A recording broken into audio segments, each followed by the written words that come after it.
దేశ భవిష్యత్తును నిర్మించే మౌన కర్మాగార సరస్వతి శిశు మందిర్ అని కేంద్ర హోంశాఖ సహాయ మంత్రి బండి సంజయ్ కుమార్ పేర్కొన్నారు.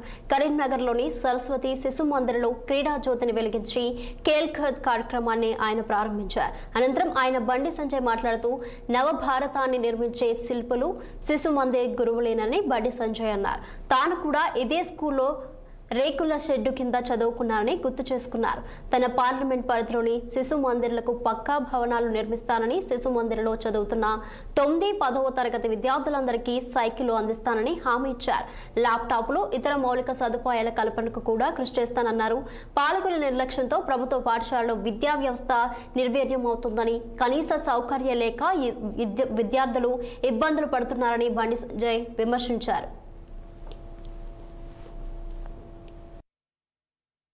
శిశు మందిర్ పాఠశాల అనేది ఇవాళ మనం చూస్తున్నాం. బయట కార్పొరేట్ స్కూల్స్ ఉన్నాయి చాలా గుడ్.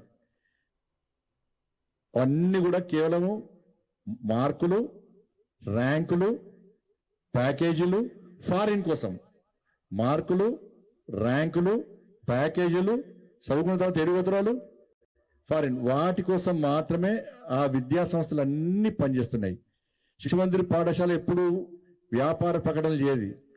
శిశు మందిర్ ఎప్పుడు ఫీజుల కోసం ఆతృత పడరు. శిశు మందిర్ పాఠశాల ప్రభుత్వ పాఠశాల కాదు.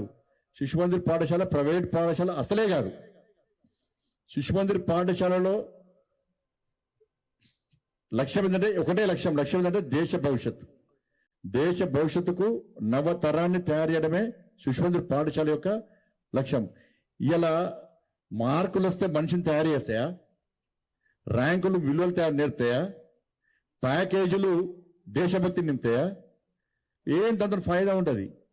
కానీ శిశు మందిర్ పాఠశాలలో ఒక లక్ష్యాన్ని ఎంచుకొని దేశ భవిష్యత్తు కోసము నవతరాన్ని నిర్మించినటువంటి ఒక యువతరాన్ని తయారు చేయడం, విద్యార్థి లోకాన్ని తయారు చేయడమే శిశు మందిర్ పాఠశాల ఒక లక్ష్యం. కాబట్టి ఇవాళ దేశ వ్యాప్తంగా శిశు మందిర్ పాఠశాల అంటే ఇంపార్టెన్స్ మొదలంగా తెలుగు మీడియం ఉండే, ఇప్పుడు ఇంగ్లీష్ మీడియం కూడా స్టార్ట్ అయింది. కాబట్టి ఎక్కడ పోయినా కూడా అందరూ కూడా చాలా మంది నేను కూడా బాధపడుతున్నా.